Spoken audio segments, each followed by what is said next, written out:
আসসালামু আলাইকুম এভরিওয়ান। বাবার মৃত্যু গল্পের পঞ্চম পর্ব নিয়ে চলে আসলাম। তাহলে চলুন শুরু করা যাক। বড় করে একটা দীর্ঘ নিঃশ্বাস ছেড়ে সিঁড়িতে বসে পড়লাম। যাই, একটা সুযোগ ছিল, সব শেষ। এখন চেয়ে চেয়ে দেখা ছাড়া কোনো উপায় নেই। কিভাবে বের করব বাবার খুনের রহস্য, কিভাবে নিজে পাওয়া প্রতিটা কষ্ট মার্জানা বেগমকে ফিরিয়ে দিব। এতদূর ছুটে আসার সার্থকতা কি?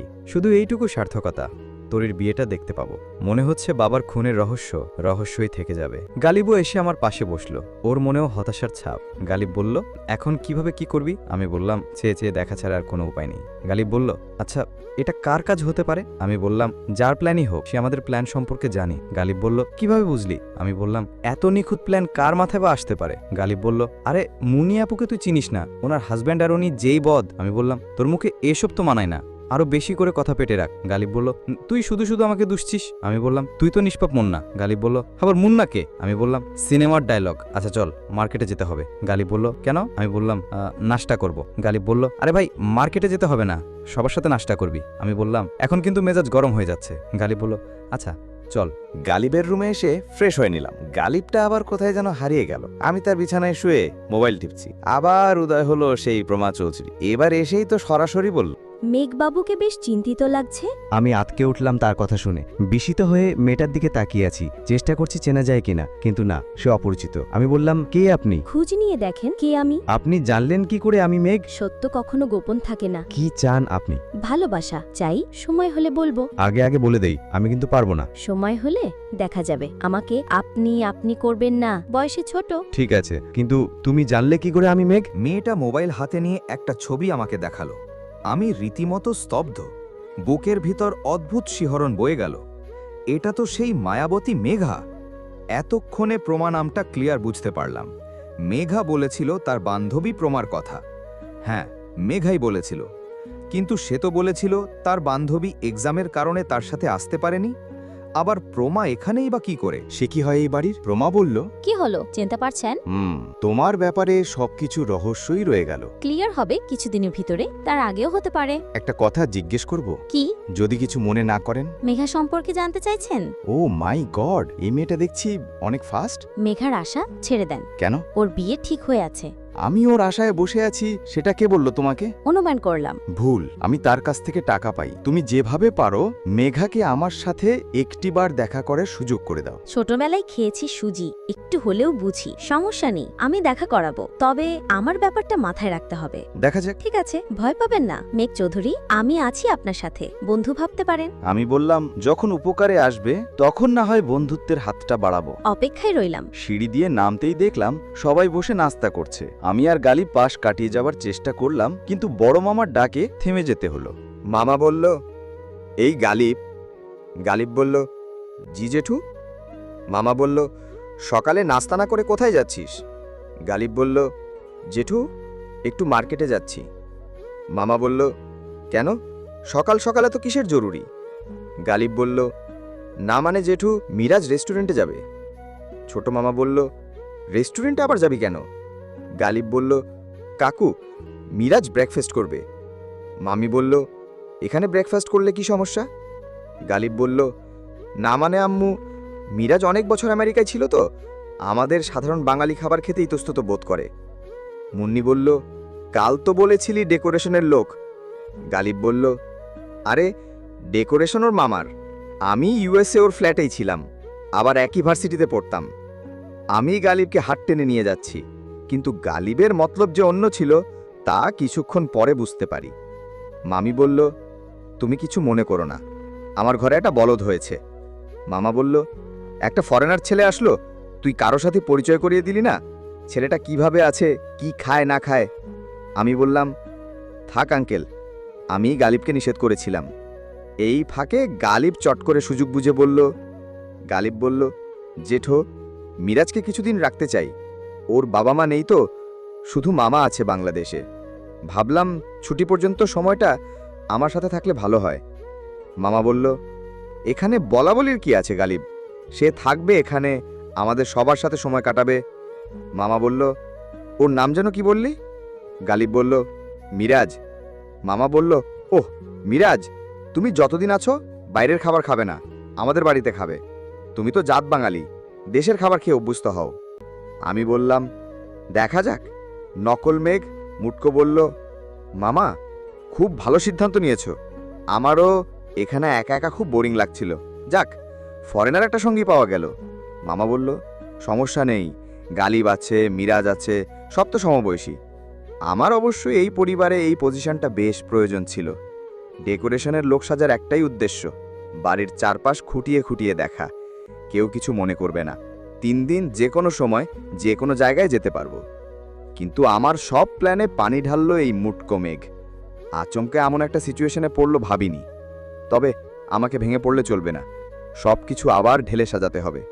তার জন্য আনাসের শরণাপন্ন হতে হবে। খাবার টেবিলে সবাইকে দেখছি, কিন্তু তরিকে দেখছি না। তরি আর এই পরিবারের মাঝে কিছু একটা আছে। সবাই আমার বোনকে অবহেলা করছে না তো? মারজানা বেগম তো নিজের পেটের মেয়ে, তাহলে সে কিছু বলছে না কেন? আবার গতকাল মামি বলেছিল মেঘ আসলে তরির বিয়ে ভেঙে যাবে, তখন কথাটা গুরুত্ব দেইনি।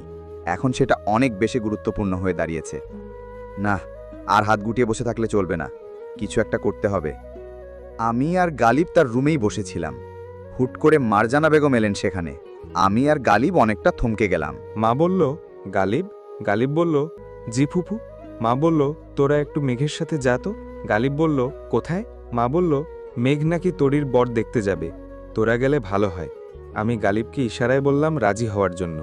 গালিব বলল, আপনি চিন্তা করবেন না, আমরা যাব। মা বলল, ঠিক আছে, রেডি হয়ে নিচে আসো। আমি বললাম, আচ্ছা গালিব, তরির হবু বর দেখতে কেমন রে? গালিব বলল, এটা আর আমাকে বলিস না, কেন? সেখানে গেলেই দেখতে পারবি। আমার কেমন যেন লাগছে রে, মনে হচ্ছে তরি ভালো নেই। 2 দিন থাক, তাহলেই বুঝতে পারবি। আমি বললাম, শোন গালিব, এমপি মন্ত্রীগণার টাইম আমার নাই। আমি কেমন ছেলে তুই ভালো করেই জানিস। আমি যদি দেখি আমার বোনের একটু কষ্ট, পুরো বাড়িতে আগুন লাগিয়ে দিব। কে বাঁচলো কে মরলো সেটাও দেখব না, মৃত্যুর পরোয়া আমার নেই। গালিব বলল, মাথা ঠান্ডা রাখ, উত্তেজিত হয়ে কিছু করা যায় না। মাঝে মাঝে মন চায় তোকে ইচ্ছে মতো পিটাই, তুই সব কথা আমার থেকে গোপন রেখেছিস। আমি তো আর সাদে গোপন রাখিনি, কোনো অদৃশ্য শিকলে আমার হাত পা বাঁধা। আমার কাছে বললে সমস্যাটা কি? আচ্ছা বাদ দে সব, চল নিচে চল। ওয়েট, আচ্ছা নকল মেঘটাকে কি নিয়ে আসতে পারে বলতো? সেটা তো আমি ভাবছি, সম্ভবত মুন্নির কাজ। কিন্তু সে কেন নকল মেঘকে নিয়ে আসবে? জাস্ট অল্প কিছুদিন এখানে থাকলে সব নিজে থেকেই জানতে পারবি। আমি বললাম, অপেক্ষায় রইলাম। গালিব আর মুটকো রেডি হচ্ছে। আমি সোফায় বসে মেসেজের রিপ্লাইয়ের অপেক্ষা করছি। একটা সময় মনে হলো রিপ্লাই বুঝি আর পাবো না, তবুও আশা ছাড়িনি। টু টু টু টু করে নোটিফিকেশন বেজে উঠল। মেঘা রিপ্লাই দিয়েছে। মেঘা রিপ্লাই দিয়েছে মেঘার মেসেজ। কে আপনি? পাওনাদার। ও, আপনি সেই কিপ্টের লোকটা। নিজের টাকা নিজে চাচ্ছি, এখানে কিপটিমিরকে দেখলেন।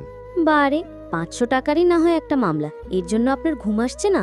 500 টাকা নয়, 5000 হয়েছে এখন। কি? আমি মেসেজ করলাম। আপনি যেখানেই থাকুন না কেন, অতি দ্রুত আমার টাকা নিয়ে আমার সামনে হাজির হওয়ার জন্য বিশেষভাবে অনুরোধ জানানো যাচ্ছে। বুঝেছি, টাকার জন্য আপনার খাওয়া দাওয়া বন্ধ হয়ে আছে। কোথায় দেখা করবেন? আপনি বলেন কোথায় আসতে হবে। আধা ঘন্টার ভিতরে। আমি মেসেজ করলাম। ওকে। মনে মনে লাড্ডু ফুটছে, মেয়েটাকে আবার দেখতে পাবো, হোক না সে পরের। প্রিয় মানুষকে দেখার মাঝেই অধিক আনন্দ। আমি বললাম, গালিব এই ঠিকানায় এমার্জেন্সিভাবে নিয়ে যাও। গালিব বলল, কেন? আমি বললাম, একজন আসছে, দেখা করবে। মুটকো বলল, ব্রু, ডেটে যাবে গার্লফ্রেন্ডের সাথে? আমি বললাম, মুটকো বলল, ওকে, নো প্রবলেম, আমরাও আছি তোমার সাথে। আমি মুটকুর কথা রিপ্লাই না দিয়ে থামালাম। অযথা মোড নষ্ট করতে চাই না। গালিবকে মেঘার ঠিকানা দেখালাম। নদীর পাড়ে বেশ মুগ্ধকর পরিবেশ। এদিক দিয়ে বয়ে যাচ্ছে নদীর ছোট একটি শাখা। এপার ওপার পারাপারের জন্য অসংখ্য নৌকা রয়েছে। বিকেলবেলা আসতে পারলে বেশ ভালো হতো। সময় অতিক্রম করে আধা ঘন্টা অতিবাহিত হতে লাগলো, কিন্তু কারো আসার নাম নেই। গালিব তো যখন বলতে লাগলো আজ আর আসবে না, মোটু কিছু বলেনি। আমি অনেক মেসেজ দিলাম, কোনো রিপ্লাই নেই। এখান থেকে বেশি দূর নয় পাত্রের বাড়ি, তাই গালিব আর মোটোকে পাঠিয়ে দিলাম। আমি বিটেলে এসে পাত্রকে দেখব। কিছুক্ষণ 2 ঘন্টা বসেছিলাম, কিন্তু মেঘার না আসার কারণ বুঝতে পারছি না। ফোন দিলে আবার কে না ধরে বসে সেটা ভেবে আর ফোন দিলাম না। মেঘার প্রতি ভ্রান্ত ধারণা সৃষ্টি হওয়ার আগেই উঠে দাঁড়ালাম, কারণ প্রিয় মানুষের প্রতি কখনো ভ্রান্ত ধারণা তৈরি করতে হয় না। যত সম্ভব তার ভুল ত্রুটি ভুলে যাওয়া ভালো। হয়তো মেঘা কোনো কাজে আটকে গেছে, তবে মনের কোণে প্রশ্ন রয়ে যায়, অন্তত মেসেজ দিয়ে বলতে পারত ব্যস্ত আছি, গালিবকে ফোন দিলাম আমাকে নিতে। তরির হবু বর দেখে মাথা গরম হয়ে গেল। ছেলের বাড়ি দেখে দাঁত চেপে রাগটা নিয়ন্ত্রণের চেষ্টা করছি। রাগে শরীর কাঁপছে। গালিব চুপ। ছেলেটা অটিস্টিক, মানে মানসিক বিকাশ হয়নি, ছোট বাচ্চাদের মতো আচরণ করে। বুঝেছি, ছেলের বাবার টাকা পয়সা দেখে মারজানা বেগম বিয়েটা ঠিক করেছে। তরি যা বাক প্রতিবন্ধী, আবার এমন একজন মানসিক রোগীর সাথে বিয়ে হচ্ছে। সংসার তো এক মুহূর্তও সুখী হবে না। আমি আর গালিব হতাশ। মোটু সে দিব্যি বলে যাচ্ছে। মোটু বলল, গালিব, পাত্র কিন্তু ফার্স্ট ক্লাস, আমার হেব্বি ভালো লেগেছে। ইচ্ছে করছিল ওর মুখ বরাবর শরবতের গ্লাসটা ছড়ে মারি। গালিব আমার হাত ধরে ফেলল। আমি বললাম, শালা গালের জন্য চোখে দেখে না এটা নাকি ফার্স্ট ক্লাস পাত্র? রাখ, আগে বিয়েটা ভাঙি। তোর মুখোশ যদি আমি না খুলতে পারি তাহলে আমি আসাদুজ্জামানের ছেলে না। মোবাইল বেজে উঠল। রাগটা সংযত করে মোবাইল পকেট থেকে বের করলাম। দেখলাম মেঘার নাম্বার থেকে ফোন এসেছে। সঙ্গে সঙ্গে সুইচ অফ করে দিলাম। আমি বললাম, এই মেঘ এত ভেসে আসেনি যে একটা মেয়ে তাকে আঙুলের ইশারায় নাচাবে আর সে নাচবে। এমনি মন মেজাজ ভালো নয়। তো বন্ধুরা, 5 নাম্বার পর্ব এখানেই শেষ। পরবর্তী পর্ব দেখতে চাইলে চ্যানেলটি সাবস্ক্রাইব করে পাশে থাকুন। ধন্যবাদ।